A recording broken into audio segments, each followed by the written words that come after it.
Bonjour frères et sœurs, voilà une autre journée que l'Éternel a faite. Nous allons nous y réjouir et avoir de la joie. Je voudrais continuer sur le thème des rapports sexuels. Je voudrais vous parler des dangers du rapport sexuel ou le mal qu'il y a dans les rapports sexuels qui sont mal faits. Euh, quand je dis mal fait, je parle à un public qui est mature, qui a de la maturité et je parle à de grandes personnes. Et quand je dis mal fait, donc avec la personne qui n'est pas, avec qui vous ne deviez pas, vous n'aurez pas dû avoir ces rapports sexuels. La Bible nous dit que les rapports sexuels, je vous ramène dans le livre de Genèse, depuis la création, l'histoire de la création, j'espère que vous la connaissez. C'est comme ça que Dieu, c'est par l'acte sexuel que la multiplication des êtres humains arrive. C'est comme ça qu'une génération engendre une autre génération et nous avons tous des parents, nous avons tous une ascendance. Et cela étant dit, ça peut vous faire sourire, mais le programme que Dieu avait, les rapports sexuels devaient être faits dans le mariage, dans le contexte du mariage. Et alors, avec l'évolution du temps, avec la modernisation, avec la façon dont les choses se sont déroulées, on est arrivé à cet endroit où ce n'est plus un problème de s'accoupler avec quelqu'un. C'est comme si je vous disais, vous voulez du café ou du java avec un peu de lait ou avec du sucre. On a banalisé, on a réduit l'acte sexuel à ce niveau-là. Donc, le sexe n'est plus un problème. On parle de...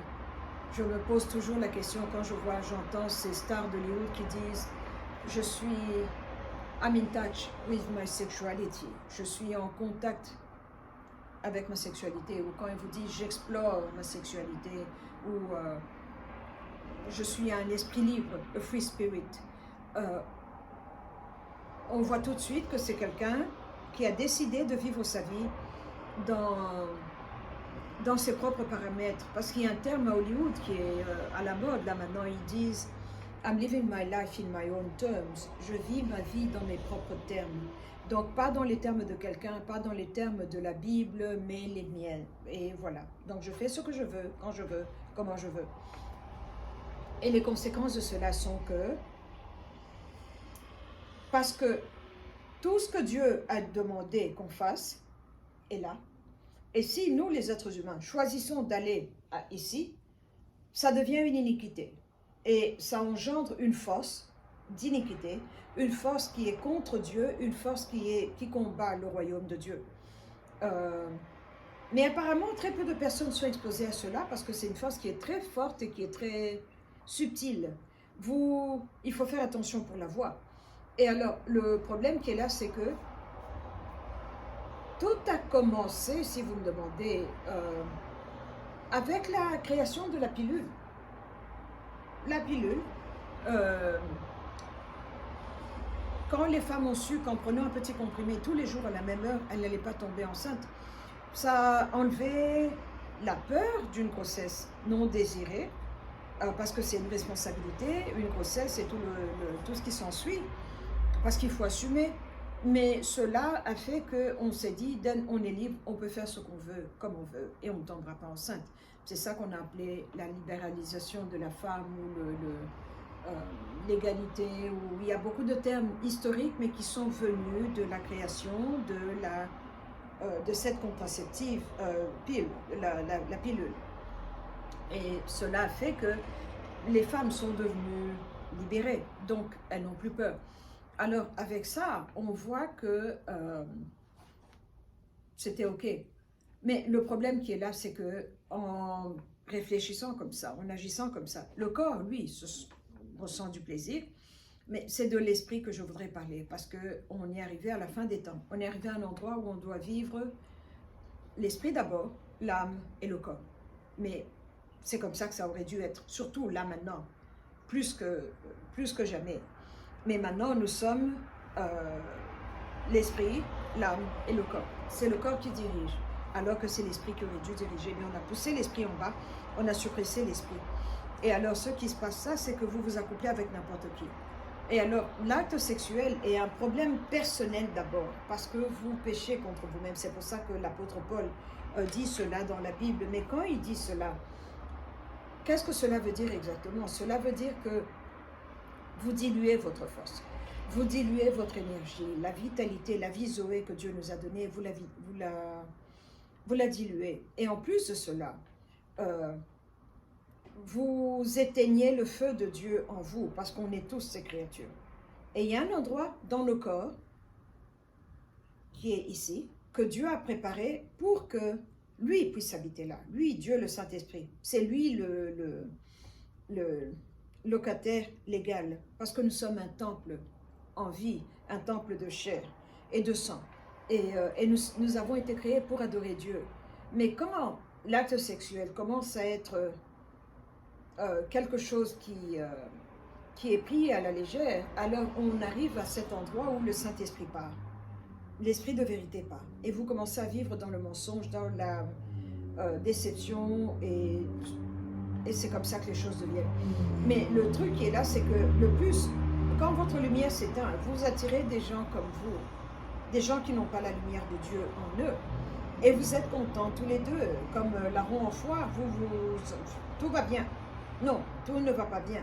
Mais vous croyez que vous êtes OK, mais non, vous n'êtes pas OK. Et c'est comme ça que vous devenez un instrument dans les mains de Satan au lieu d'être un instrument dans les mains de Dieu le Saint-Esprit. Vous changez de propriétaire et vous allez de ce côté. Et alors ce qui se passe de ce côté est que l'appel que Dieu avait mis sur votre vie, quelqu'un comme moi, je suis né pour être prophète. Je vous assure, je peux me rappeler des rêves que j'avais faits à 3 ans. Ça m'étonne, ça me fait bizarre quand je parle à des gens qui ne rêvent pas ou qui ne voient pas. Je ne comprends pas. Et pour moi, c'est naturel. Et d'ailleurs, ça me dérange parce que quand je parle aux gens, j'oublie et je ne prends pas le temps d'introduire le sujet ou de dire que vous savez qu'il y a un Dieu, vous savez qu'il y a un Saint-Esprit, vous savez qu'il y a un Jésus-Christ. Donc, j'y vais directement parce que je suis sous l'assomption que tout le monde connaît Dieu, que tout le monde parle avec Dieu, que tout le monde communique avec Dieu. Et donc, quelqu'un, que je prenne mon exemple personnel, quelqu'un qui est né, puisque c'est Dieu qui m'a envoyé comme ça, il m'a envoyé comme ça. Il nous équipe, nous tous. Donc, quand on vient, on a notre paquet. C'est à nous de découvrir c'est quoi le paquet. Qu'est-ce qui se trouve à l'intérieur. Et c'est comme ça qu'on doit donc savoir c'est quoi l'appel. Alors, il y a des gens très tôt qui savent pourquoi ils sont nés. Il y a des gens très tôt qui savent, qui n'hésitent pas à vous parler à un enfant de 4 ans et vous dit « je veux être docteur ». Pourquoi docteur? Je veux être docteur, je dois être docteur. Il est né pour être docteur. Ne lui demandez pas de faire des bijoux, ne lui demandez pas de faire des pains et d'être un pâtissier. Vous allez il est né pour être docteur. Donc, quand vous prenez quelqu'un comme moi qui a été préparé, envoyé un vase pour opérer dans le prophétique et dans les affaires de Dieu à ce niveau, et que je commence à m'amuser et m'accoupler avec tout le monde, je vais diluer ma force et je vais la perdre. Eux vont gagner, mais moi je perds. Alors le problème qui se pose là est que quand cela arrive, à la hauteur où Dieu vous appelez, un autre esprit va venir entrer et se mettre là, et c'est lui qui va vous parler, c'est lui qui va vous guider, c'est lui qui va vous diriger. Et c'est comme ça que les choses se passent. Donc, le sexe est bien physiquement, mais le sexe vous détruit spirituellement s'il est fait avec la mauvaise personne.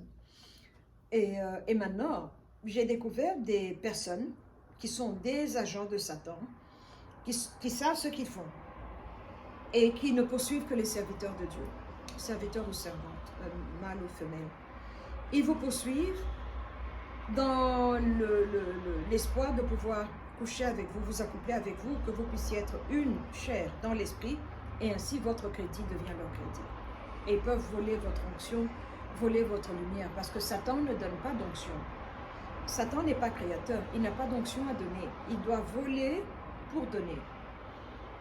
Il ne crée pas. Il n'a pas l'onction en lui, il ne sait pas où est l'onction.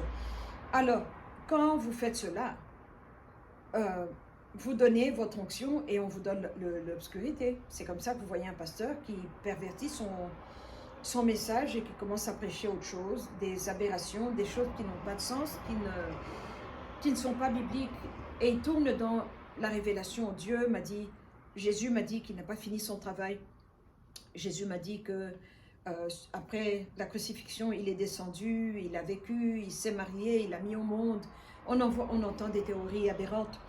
Et voilà ce qui se passe. Mais maintenant, quand vous avez toute une population qui ne voit plus le sérieux du sexe et qu'on commence à prendre ça comme un amusement, et cela devient un problème parce qu'on a une génération entière qui n'est pas branchée.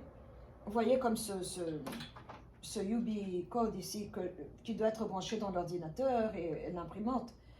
Ils ne sont pas branchés à Dieu. Alors ils sont là, ouverts, n'importe qui peut venir se brancher et commencer à donner des informations. Et des informations qui ne sont pas vraies, qui sont fausses, qui sont totalement perverties. Et alors, en vous accouplant comme ça, quelqu'un qui sait ce qu'il fait peut venir, après avoir fini avec vous, il repart chez lui, il s'enferme, et ça peut être un homme ou une femme, ce n'est pas seulement spécifique à un seul groupe, et il peut ressortir, ne me demandez pas comment ils font, mais je sais qu'ils le font, ressortir tout ce qu'il vient d'avoir de vous, choisir ce qui est bon, il le prend, et ce qui ne lui sera pas utile, il peut le vendre.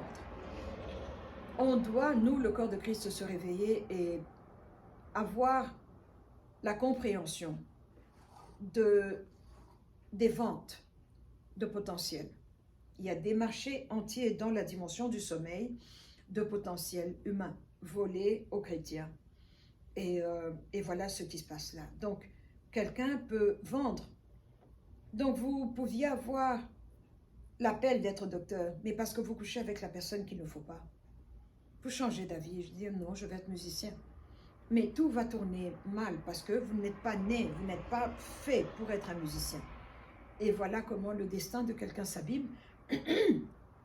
Et voilà comment quelqu'un, de l'autre côté, peut commencer à bâtir des maisons, des immeubles, il est vraiment respectable et respecté, mais ce n'est pas lui, il l'a volé, il l'a pris chez quelqu'un. Un deuxième, troisième, quatrième, et il a bâti quelque chose, et il a fait un nouveau destin. Voilà les dangers des relations sexuelles avec la mauvaise personne. Et en plus de ça maintenant, comme un élément que le corps de Christ moderne n'a pas, la lignée sanguine. Le plus je prie, le plus je jeûne, le plus il me ramène dans la vérité de la lignée sanguine. Il a plu à Dieu de nous envoyer ici sur terre avec un père et une mère, qui ont eu un père et une mère, on n'est pas né comme ça, poum, on tombe et voilà, je suis une seule personne. Non, on est une lignée. Et les appels vont avec la lignée, le destin va avec la lignée, le rôle que nous devons jouer va avec la lignée. Donc, quand vous vous accouplez avec la personne qu'il ne faut pas, il vous vole, comme je viens de le dire, mais en plus, votre destin est bifurqué et vous devenez comme quand vous prenez un citron, vous pressez, vous enlevez le jus et l'épave reste. Voilà. Et vous restez là. Donc, il y a des lignées entières, leur travail s'est abîmé d'autres lignées. Et il y a des lignées entières qui sont là pour faire un travail. Un tombe, un autre va revenir. Il n'y a pas de chaise vide dans le spirituel, dans le bien ou dans le mal. Il n'y a pas de chaise vide. L'allégeance de la famille dépend de celui qui avait fait le premier contrat avec le Dieu créateur. Le premier contrat que vous avez fait avec lui, c'est une alliance et vous devenez donc membre. Vous pouvez emmener votre famille dans le bien ou dans le mal. Et c'est un autre aspect aussi. Et alors, c'est comme ça que vous voyez qu'il y a des gens qui sont prédisposés au sexe, qui ont une facilité avec le sexe. Avec un homme, ça va. Avec une femme, ça va. Avec un chien, ça va. J'ai vu de ces vidéos qu'on m'a envoyées cette semaine qui m'ont totalement choquée. À Kinshasa, des jeunes femmes qui s'accouplent avec des chiens. Et ce n'est pas normal. Vous ne vous réveillez pas un matin, vous dites, aujourd'hui à 15 h, je vais m'accoupler avec un chien. Non, il y a un appel en vous. Il y a déjà quelque chose qui vous a préparé, qui vous a prédisposé, qui vous donne des idées. Des idées là qu'il faut faire ceci, il faut faire cela. Alors, veille à ce que la porte soit fermée. Comment mettre la caméra pour m'enregistrer? Parce qu'elles se sont enregistrées elles-mêmes, donc elles voulaient que ça se déroule là. Mais pourquoi? Parce qu'elles sont évangélistes de Satan. Elles sont évangélistes de Satan dans le domaine de la bestialité, qu'on doit pousser, ramener. Dans la Bible, combien de fois on ne nous a pas parlé de bestialité?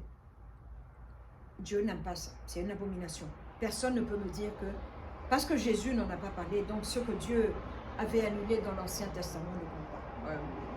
Ne faites pas perdre mon temps, vous insultez mon intelligence. Dieu n'en a pas parlé, oui, mais est-ce qu'il vous a donné l'autorisation d'aller coucher avec les chiens et les chevaux ou quoi? Mais pourtant, ça se passe. C'est quelque chose qui revient là et qui est là. Et l'Église n'en parle pas. C'est un sujet qui est difficile à parler, mais pourtant nous devons en parler. Et alors, ces personnes, quand vous vous accouplez avec un chien, vous finissez. Ou même dans vos rêves, parce que c'est possible de le faire. Vous finissez et vous allez vous accoupler avec un homme normal. Et vous, Dieu vous a appelé à aller à l'université, finir, graduer et être un neurochirurgien. Mais vous vous accouplez avec une femme qui vient d'aller avec un chien. Donc vous aussi, ipso facto, vous allez avec le chien. Donc l'université est poussée là-bas. La vie de chien, canine, je ne sais même pas comment appeler ça, entre en vous. Donc le chemin de l'université est totalement oublié. Vous devenez un chien aussi. Alors vous commencez à rechercher des femmes chiens. Comme ça, vous retrouvez cette force-là. Cette semaine, j'ai été dans mes rêves, je priais pour le Congo 243 et j'ai vu des créatures hybrides, des personnes qui marchaient, mais à l'intérieur, au niveau de la poitrine ici, il y avait un animal. Et j'ai demandé au Saint-Esprit, j'ai dit c'est quoi? Il me dit ce sont les chiens qui sont dans le département de cet animal-là, des personnes qui travaillent pour cet animal-là et qui viennent prêcher cet évangile-là de bestialité, ramener cela dans l'avant-plan. Parce que comme Jésus nous l'a dit, comme cela l'était à l'époque de Noé, cela le sera quand le Fils de l'homme reviendra. Alors on est en train, nous, notre génération, on va voir des esprits que les gens à l'époque de Noé avaient vus. Des choses que les apôtres n'ont pas vues. Les 12 n'ont pas vu. Nous allons voir. Nous allons voir. Et donc nous devons être prêts. Et voilà donc un aspect, ces 4 aspects des rapports sexuels et des dangers qui viennent avec. Votre vie peut être totalement abîmée. Combien de pasteurs ont perdu leur lumière? Mais il parle, il a une église, il dit Jésus, Jésus, mais Jésus n'est pas là. Les fous partent fous, les malades repartent malades, et il n'a plus ce que Jésus avait. Parce que quand Jésus vous appelle pour prêcher, il vous donne vous prêchez et il vous donne la délivrance. Vous devez prier et délivrer, les captifs doivent partir et les malades doivent être guéris. Mais pourquoi est-ce que l'Église aujourd'hui est comme ça? Le problème est sexuel. Le problème est sexuel.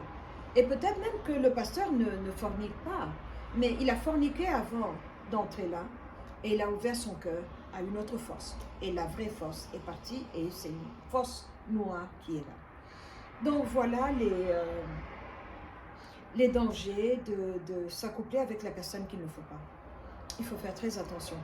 Et je vois aussi que les personnes qu'il ne faut pas sont très beaux physiquement. L'apparence est très belle, mais à l'intérieur, ils sont vilains. Vilains.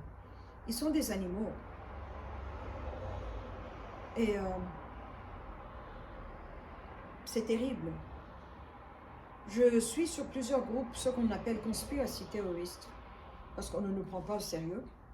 Ce que je vous dis là, beaucoup de gens vont sourire et dire qu'est-ce qu'elle a bu ce matin. Je n'ai rien bu, je vais très bien, merci. Mais quand vous entendez des femmes qui disent qu'elles ont été violées par des reptiles, qui ont l'apparence de petits dragons, là sur 2 pieds, debout, qui marchent debout, mais qui violent des femmes. Vous vous dites, elle est folle, il faut l'attacher. Non, elle vous dit la vérité. on est en train de voir des choses sortir. Il y a peut-être que vous ne les voyez pas, mais certains d'entre nous les voient. Et même si vous ne les voyez pas, mais regardez, observez la société, observez les conséquences, comment les gens deviennent, comment les gens réagissent, comment les gens deviennent bizarres dans leur façon de faire. Les temps ont changé, on doit s'adapter avec les temps. Et notre stabilité vient de la Bible, notre stabilité vient de l'identité de celui qui est venu libérer les captifs. Est-ce que vous le connaissez? Est-ce que lui vous connaît? Est-ce que vous le servez? Est-ce que vous êtes là où vous deviez être? Est-ce que vous avez fait une repentance devant lui et demandé pardon pour les personnes avec qui vous vous êtes accouplés? Parce que, soyons honnêtes, très peu d'entre nous sont entrés dans le mariage pur. Donc, il faut enlever tous les paquets, tous les fardeaux avec lesquels on est venu dans le mariage. Et si vous n'êtes pas marié, moi je suis passée par là, j'ai fait cette prière, demander pardon, me laver dans le sang et me repentir. C'est très important, très important. Voilà ce que je voulais partager avec vous. Merci beaucoup. Donnez le thumb up, abonnez-vous, que Dieu vous bénisse. À la prochaine fois.